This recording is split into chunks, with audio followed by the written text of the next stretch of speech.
2021 is barely a week old, but already it's shown its potential for major international news. Turmoil south of the border in the dying days of a Trump presidency. Global economies stymied by the pandemic, and China and Russia jockeying for position in a shifting world order. And so, as is our annual tradition here, let's find out what to look for in the coming months. Joining us now in Cazenovia in upstate New York, James Steinberg, former Deputy Secretary of State for Hillary Clinton and a Deputy National Security Advisor to President Bill Clinton. He is now a professor of international affairs at Syracuse University. In our nation's capital, Peggy Mason, president of the Rideau Institute and former Canadian ambassador for disarmament to the United Nations. And in the downtown core of our provincial capital, Shuvaloy Majumdar, policy director for former Foreign Affairs Minister John Baird, now Munk Senior Fellow for Foreign Policy at the Macdonald-Laurier Institute. Great to have you three with us here on what I hope is a Happy New Year for everybody. I want to start with just, let me ask you all to put your newspaper editor hats on, because we want a headline to start out with, and then we'll get into more depth. James Steinberg, start us off. In terms of world trends, give us a big headline for 2020. What's yours? The catastrophic failure of the international community to respond to the COVID crisis. We've seen both countries, international organizations, leaders around the world really failing to meet a challenge which was predictable and really required significant cooperation across borders, and the results have just been calamitous. So failure to launch might be your headline. Peggy Mason, what's yours? Mine is Rethinking Security, : we need to fundamentally realign our scientific, economic, diplomatic, and political resources to collectively address the health, climate, ecological, and nuclear dangers that threaten us all. So the very short version of that is the pandemic pivot. Essentially, this health crisis has demonstrated the lack of utility of the vast quantities of security spending, defense spending that we have focused on for so long in the name of security. Shuvaloy Majumdar, your turn. Global disruption, an age featuring the rise of China and in which the pandemic accelerated new alignments ranging from populism to technology. Good. Okay, let's follow up on all of those. James Steinberg, how about this? Following up on your headline, why do you suppose the international community has been cooperating so poorly as it relates to tackling COVID-19? I think the fundamental problem was twofold, which is one, I think that individual states have focused in a very kind of narrow and self-directed way on trying to solve their own problems without recognizing that each of these problems can't be solved by any country acting alone, no matter how powerful, whether it's the United States or China or anybody else. And second, we fail to adapt the international organizations and structures that we have to deal with this world of interconnectedness and globalization. We need new kinds of institutions, new ways of doing business together. And that combination of this inward-directed kind of selfish national thing that we've seen really encapsulated by Trump's America First approach has made it difficult to cooperate, and then we don't have the institutions that can make it possible for countries to come together. Peggy Mason, I don't want to let governments off the hook here, but governments are elected by their people to respond to the problems within their borders first and foremost. Is it understandable, therefore, that countries would therefore want to take care of the needs of their own population before they think about anybody else?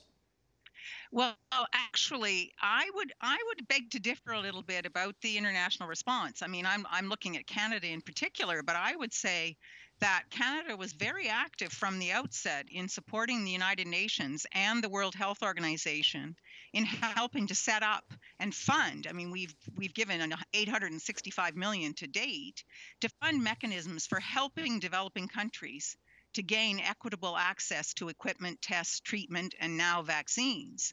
And we also maintain support for the WHO despite, attacks, ongoing attacks. So I would say that while the media necessarily focuses in each country on the national response and on problems with supply, at the same time, there has been an extraordinary international effort led by the World Health Organization and the UN Secretary General to rally to muster efforts to ensure equitable access to treatments and vaccines. So, it's I would say it's less selfish than perhaps the day-to-day media coverage has suggested. Shuvaloy, it looks like we have one on each side. You want to break the tie here? Well, look, I think that international organizations and international cooperation is being clearly disrupted. Nations are acting in their own interests, and the mechanisms for cooperation have completely failed. We don't see collaboration on transportation between countries. We don't see collaboration on vaccine distribution that sees Canada succeeding in this math. 15,000 Canadian dead as a result of ideological commitment by the government to not establish a border early and ensure that people traveling to Canada were less likely to transmit COVID. So I see a very different world than I think Peggy does, because I think that despite best efforts in the international community, they have failed to actually provide not just a pandemic response, but also the kind of vaccine diplomacy that would see how the world can survive the pandemic more fruitfully. Peggy, you seem to be outnumbered here. I'll give you one more chance to come back and try and convince them if you like. Well, I don't want to have rose-colored glasses. I mean, it's been a rocky enough road. There's no question. And at the same time, while this international effort has been going on, there's been this counteraction. I mean, in our own country, we have the leading opposition party, the Conservative Party, attacking any effort to cooperate with the World Health Organization. So yes, the lack of full preparedness ahead of time, and just the unpredictability and the difficulty and the scale of response, has really challenged everyone. But I want to emphasize that makes it all the more important that so many countries, without the leadership of the United States, have been working very hard to fund these equitable access mechanisms for developing countries, in spite of all of these problems and challenges and ongoing undermining from opposition parties, from populist sentiments, from nativist sentiments. Shuvaloy, I do want to come back to you and follow up with this, because I think I saw you say once upon a time that in 2020 we witnessed the state reasserting itself. Tell us what you meant by that. I think, globalized projects which were which were based on an ideology of nations without borders, of a global community acting together to address common cause. We saw a departure from that type of thesis over the last year or two, principally with states reasserting their borders, whether it's responding to migration crises from the Middle East across Europe to the global pandemic management, and how countries have an obligation to serve their own citizens first, and then cooperate with others of like mind on the basis of cooperation that is trustworthy. And so what we've seen is the concept of the nation state, indelible as it has been since Westphalia, is beginning to reassert itself and provide new opportunities for cooperation in ways that we have yet to imagine on issues that we have never dealt with before.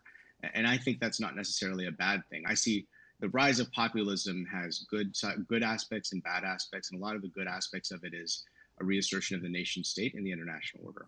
James, do you see it that way too? Well, I certainly agree with the diagnosis. I think that what we've seen with the onset of the pandemic is that there were two fundamental choices that could be made. Either countries could recognize that the only way to solve this problem effectively was to cooperate together, or the alternative would be to just kind of a beggar thy neighbor approach, which is to try to focus on solving the problems at home and not on how we can work together to do it. And I think, for the large part, the choice was to focus internally and to think that there was a way to solve these transnational problems by acting with a national perspective. Clearly, I agree that states are the core of the response, but unless states recognize that their capacity to deal with problems, and not just pandemic disease, but nuclear proliferation, climate change, the problems of the global economy, really recognize that each country acting alone is simply not going to be able to solve these kinds of problems. And I think now, looking to 2021, the question is, can we step back from this and say, this response that we saw in 2020 is inadequate, it's unsuccessful, it won't work, even if you're worried about protecting the interests of your own national population, that ultimately we've just got to find ways to work better together. Well, we do need to talk about American leadership for a bit here, because obviously in the past, when the world wanted to solve problems, it often looked to the United States first and foremost to help lead that effort. We are coming to the end of 4 years of, well, fill in the blank. Use whatever adjective you like, bizarre, erratic, whatever kind of behavior, supposedly from the leader of the free world. So we want to get a better understanding now with Joe Biden and Kamala Harris moving into the White House. Will the United States, in your view, Peggy, start us off, continue to be seen as a less than reliable leadership partner in the world going forward because of the last 4 years? Well, no, I think it's the short answer. I mean, the collective sigh of relief, the international collective sigh of relief at the departure of Trump is going to mean a lot of goodwill for Biden coming in. But of course, the real test will be in his first 100 days in particular. He's pledged to do a lot. And what I'm particularly interested in and taken with is his pledge to elevate diplomacy as the premier tool of American global engagement. And that goes back to my point about security rethink. I mean, how do you build an enduring security? And focusing solely on military responses and on ever burgeoning defense spending has been proven to be in the face of the real challenges, facing the real global challenges, to be, a toothless tiger for all of its cost. So I think Biden, the pragmatist, but Biden really focusing on diplomacy, and hopefully focusing much more on partnership more than leadership. Of course, United States will exercise a leadership role, but really emphasizing working constructively, not just with allies. The imperative to work constructively with China and Russia. That's the foreign. Those are two of the foreign policy challenges that he really faces. But elevating diplomacy is the way to do that. Well, James, we tend to, I think, look back to the previous administration of the same party to find clues as to how a successor president would govern. So naturally, I think a lot of people are looking to Joe Biden's involvement in the Obama administration to see how he would run foreign policy his own way. Do you think he would do things dramatically differently from the way it was done in the I almost said the O'Biden years, in the Obama years? I think that what you should really look to is the long history of Joe Biden himself, not just as vice president to President Obama, but his leadership on the Senate Foreign Relations Committee, his long and distinguished career as a legislature. And, one of the hallmarks of Biden's time in public office has been his strong commitment to working with other countries. He played a critical role in helping to shape and transform NATO during the critical years after the end of the Cold War. He's played a critical role in reaching out to our friends and partners in East Asia. And so he's somebody who has an enormous amount of experience and respect in working with other countries and understanding the importance of that. In that sense, I agree with Peggy that I think diplomacy is the natural mode of operation for Joe Biden, both domestically, working across the aisle, but also internationally and working with partners. So I think that will be a hallmark of how he operates. But I also think that this isn't going to be just a back to the future presidency. Things have changed, not only since 2016, but the world is changing in fast ways. And so I think the instinct, this cooperative instinct, the sense of trying to use all of the tools that America has, not just the military, is going to be very, very important. Biden has been very, very cautious and careful about the use of the military all through his career. And so I think that we need to look to how those basic instincts will be adapted to a world that's very different than the one that President Obama inherited in 2008. Shuvaloy, as much as many people were kind of disgusted with the way President Trump seemed to prefer the company of dictators instead of Democrats, and in particular Kim Jong-un and Vladimir Putin, the way he related to them, it's probably worth putting on the record here that he did have some foreign policy successes. And I invite you, as John Baird's former advisor, to maybe put those on the records for us right now. What did you like about what he did? Listen, I think separate the odious nature of the individual for just a few minutes, and you'll see a presidency that has seen China for the strategic challenge that it is, and mobilize at least the United States and through the power of its own economy, others to acknowledge the reality of that to varying levels of success. The Abraham Accords, I think, in realigning the Middle East to the Red Sea region are an opportunity that the administration has accomplished that I think will have huge consequences. I think since Nixon has gone to China, since 9/11, we have not seen such a significant contribution to the reordering of global relationships, and the normalization of Israeli-Arab relations is a really powerful advent. And third, the language, the lexicon, the opportunity of the Indo-Pacific.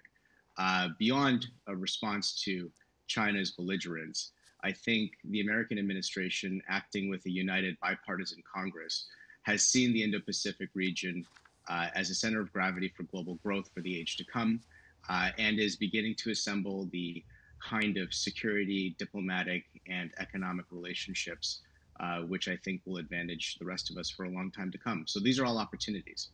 James, as much as it might be a foolhardy mission for me to try to get somebody who worked for Hillary Clinton to say something nice about Donald Trump, would you grant that he's moved the yardsticks forward in the Middle East? So I don't dispute the fact that seeing this reconciliation between Israel and some of the Arab states is quite important. I don't want to sound churlish, but this was a phenomenon that had been long in process. Most of the Arab states, for better or for worse, are very unfocused on issues like the issues of the Palestinians and very focused on dealing with Iran and the challenges that are represented there. And the alignment, the natural alignment in that respect between Israel and the Gulf states has been long in the making, and it's just been less visible.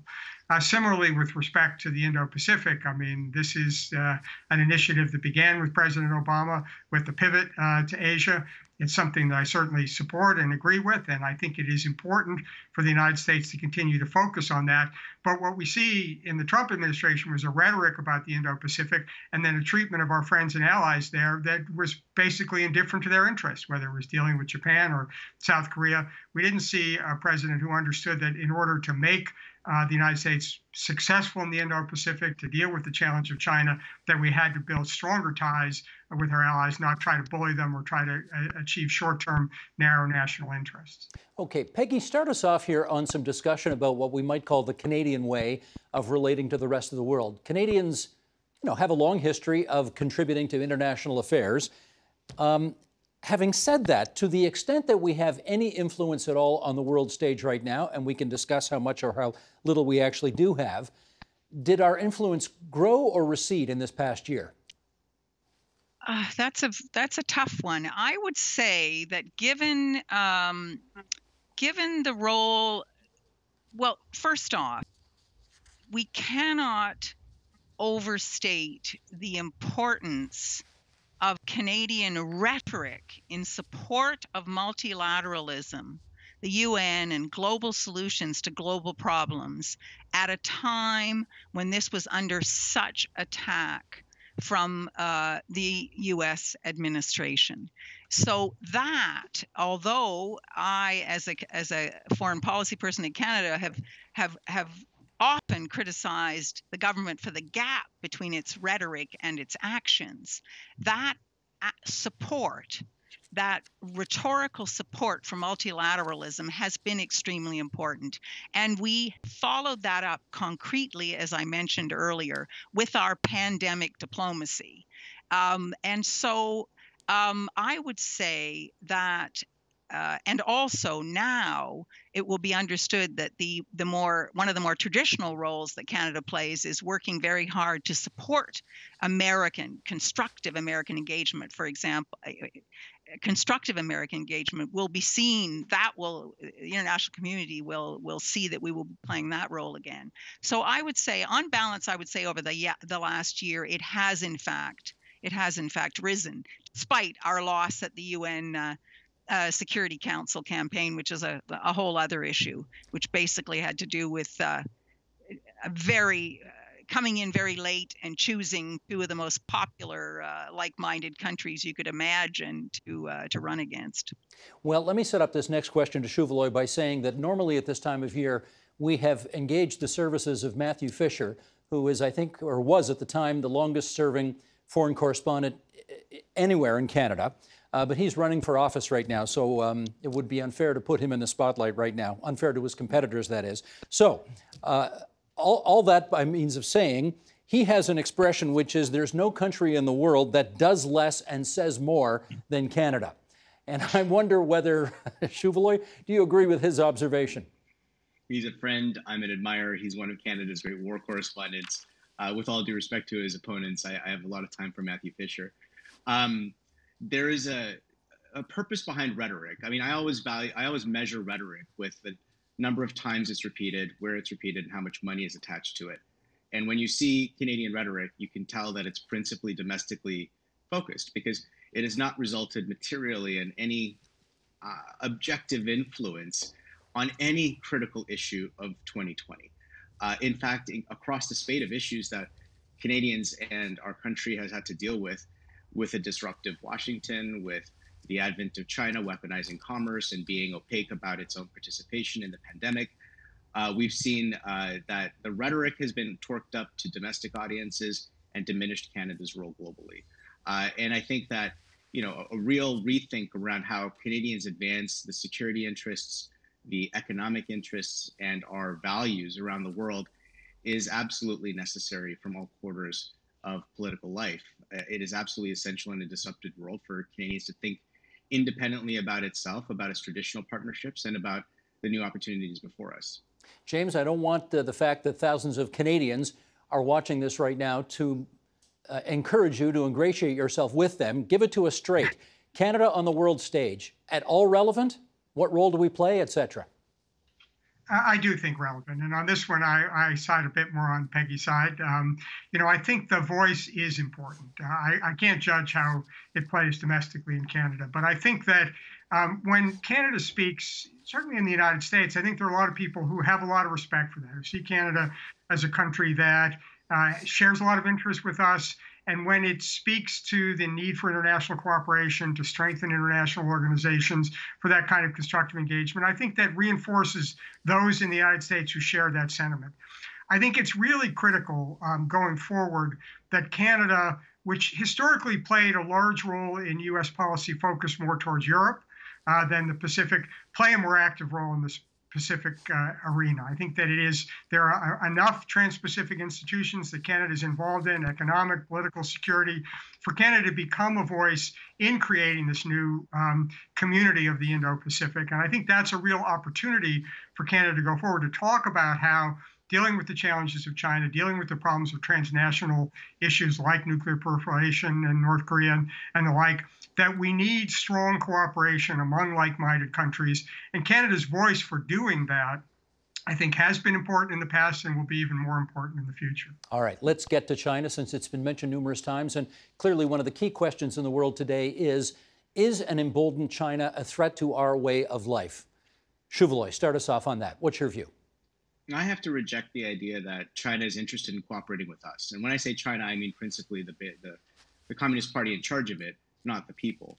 What we've seen in China is a project in lifetime rule through President Xi Jinping, in which it would see the Middle Kingdom, China, rise and replace the international order of the post-war era.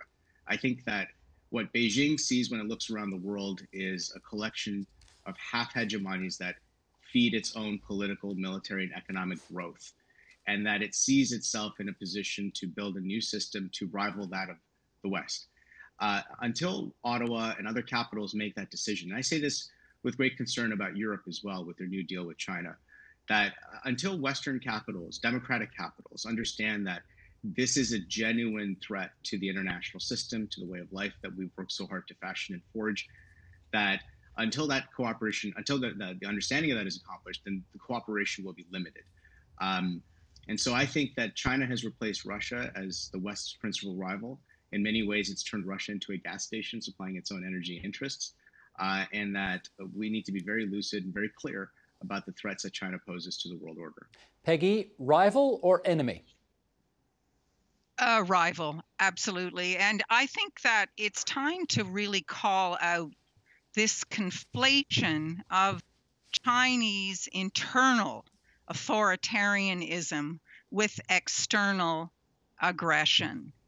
It has its defense strategy disavows defense superiority, hegemony, and in straight defense terms, I mean, China has about 320 nuclear weapons. United States warheads. The United States has around 5,000. United States' defense budget dwarfs China's. It's bigger than the next 10 countries combined, including China. United States has 800 military bases around the world encircling China. China has one foreign base, naval base, tiny naval base in Djibouti. Let's look at the actions. Let's look at the capacity of the country. Let's look at its stated intentions. China has a no first use nuclear policy. And I think that this hyping of the China threat, when China is behaving fundamentally like a great power, serves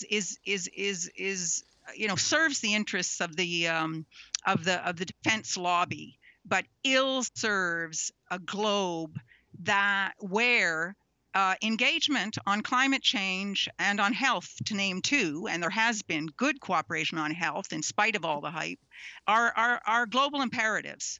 Those are the global imperatives. Well, okay, let me, I'm going to set up Chuvaloy to come back at you here because I saw him shaking his head in the midst of that answer. But the fact that they're holding two of our people hostage and share very few of our values may have something to do with that. Chuvaloy, you want to come back at what you just heard? I think that the understanding of threats probably requires a bit of an update. I mean, we've seen China be a belligerent on the Indo-Chinese border. We've seen China be a belligerent in South China Sea. We've seen China use informal fishing vessels to harass the Australians. We've seen China use and weaponize commerce to harass the Australians. Their oppression of the Xinjiang minorities of the Uyghurs, Muslims in their Northwest province. We've seen China not cooperate on health in the World Health Organization. They have only recently in the last week rejected another team trying to find facts around the origins of the pandemic that has ground the world to a halt. We have not seen China cooperate in the UN Security Council or across the spate of multilateral organizations it occupies, whether it's the International Civil Aviation Organization or the World Telecommunications Organization. There's been no evidence at all that China is actually acting as a great power that would be a partner of the West in our shared mutual interests. If anything, we've seen China become a belligerent geopolitical rival at the expense of Canadians like Michael Spavor and Michael Kovrig, at the expense of 200,000 Canadians who are in Hong Kong. I do not believe that there is any remote equivalence between American power and China's asymmetric power projection. And I think that when we think of Canada's role in it, we're not caught between China and the United States. We are clearly in partnership with the United States and other democracies around the world, and we should make those partnerships more accessible to new partners like India, Japan, and others. James Steinberg, where are you on China's alleged hegemonic interests? Well, I don't know if it's hegemonic, but I certainly see it as a great power that doesn't hesitate to coerce others when it can to get its way. And I think that's the most troubling thing about the evolution of Chinese foreign and international policy is that basically the Chinese have decided that they're going to get their way whenever way they can. And if they can get it through coercion and intimidation, they will do that. And only when they find that they can't get it that way do they tend to turn to trying to cooperate with others. And so I think we do face a China that is very unconstrained in its willingness to throw its weight around, its economic weight, its political weight, its military weight, especially in the Indo-Pacific, to try to get its way. There's no doubt that we have the capacity to deal with that and resist it. And I think if we're clear and resolute in how we deal with China's attempt to throw its weight around, it's possible the Chinese may rethink this. But for the moment, they feel that they've got the upper hand in many cases, and that they're going to use that whenever they can to pursue what they think are their national interests. We've got so much more to talk about here, and we're running short on time. And I want to ask you about 10 things, and I may have time for one or two. So, all right, let me call an audible here and say, I know this isn't perhaps as topical as Russia right now, but the fact is 10 years ago, the Arab Spring sprung.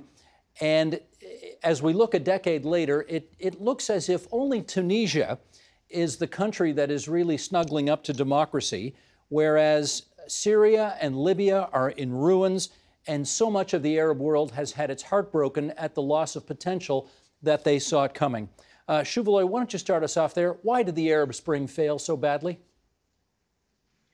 That's a very complex question, and I draw from some of my experience having worked with Arab Democrats between 2006 and 2010 in the region day to day. What I think has happened is that we've seen with the Arab Spring, the most effective organizations that were able to marshal power, resources, and people were either military and autocratic ones or Islamist ones fueled by regional powers that sought to see the emergence of Muslim brothers or fundamentalist alternatives. Arab Democrats never had a lot of oxygen to organize, never had a lot of money to be able to put together coalitions that would be competitive. And in the aftermath of the decade that we've seen a region that has been completely afire as a result of a lack of civil society and space for Arab Democrats to succeed and survive.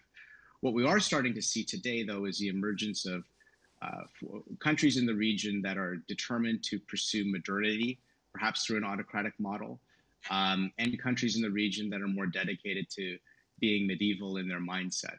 And that split creates an opportunity for long-term development, long-term partnerships that can see this youth bulge across the region try and find some sort of economic opportunities that would provide them longevity, livelihoods, security, not just in person, but also in food, in health, and a variety of different demands that young people across the region wish. So I think that what we've seen in the hope of the Arab Spring was a decade of total disorder, absolute destruction, horrific levels of death. And maybe there is a silver lining that has been emerging in the last quarter of last year in a way that sees the forces of modernity cooperating better. Peggy, do you see any silver lining? Well, I think there is now a much broader recognition of the need for concerted diplomacy to negotiate an end to these, to the ongoing conflicts. I mean, Libya, which was the clearest example of what happens when a strong man is ousted and a vacuum is left, and we see competing armed forces supported by others, by outside actors, states, exacerbating the internal conflict. But in Libya, we now see there is, there's been some progress with the support of important countries towards a negotiated settlement. That's what's got to happen with respect to Syria as well, and that's where United States really engaging in terms of getting all of the actors involved. And if we look at Yemen, one of the the world's greatest humanitarian disaster, and what the Trump administration has just announced, naming one of the parties to the conflict, the Houthis, on the terror list. All of the main organizations, World Food Program, humanitarian organizations, have said this is just going to make finally negotiating an end to that terrible conflict far more difficult. So the silver lining, I think, is that it's become so clear that there is no military solution in these cases, and we have to have a negotiation where all of the parties are at the table, all the internal parties, but also key. There's a negotiation which takes account of the interests of key regional actors, and Afghanistan comes to mind there. It's not just all the internal parties in Afghanistan that have to be at the table, or the broader interest, India, Pakistan, others in the region, have to be taken into account. James, on the Arab Spring, how disappointing? I think that it's encouraging in the sense that it reminds us that this aspiration for human rights, for freedom, for expression, for self-determination is a universal one. It transcends borders, it transcends cultures. But I think the focus, as we heard earlier, now needs to focus on the economic side. I think in the long term, the ability to build modern democracies depends on a level of economic prosperity and stability that allows civil society to flourish. And I think that's where we need to focus. And I think that part of the problem with the early expressions of the Arab Spring in 2009, 2010, was the problem that the political movements moved forward, but there was still tremendous lack of economic opportunity, lack of future that went with it, and so didn't create the base that was needed for the long-term success of these projects. So I think we need to focus on how civil society, NGOs, the private sector, and the international community can support economic development opportunities for young women, for across the board, to try to build that base that will allow these freedoms to flourish. Okay, with a minute left, let me give 20 seconds to each of you to put your reputations on the line, as it were. Let's get some predictions on the record here, which we will play back in a year's time and show how either brilliant or foolhardy all three of you were. Go ahead, Shuvaloy. One major prediction for the year ahead. What do you see? Continued disruption and continued disorder. I don't think that in 2021 we will see the emergence of a fresh start that we all wished for after 2020. And I think that we can count on this year being as unpredictable as the previous one. Peggy Mason. Well, my prediction's in the form of a headline. United States rejoins Iran, the Iran nuclear deal, signaling that the dead-end maximum pressure policy of the Trump administration will be replaced by responsible diplomacy as a first step to a rebalancing and a building of a new security, of a new regional security order in the Middle East, which encompasses both Iran and Saudi Arabia. Last word to James.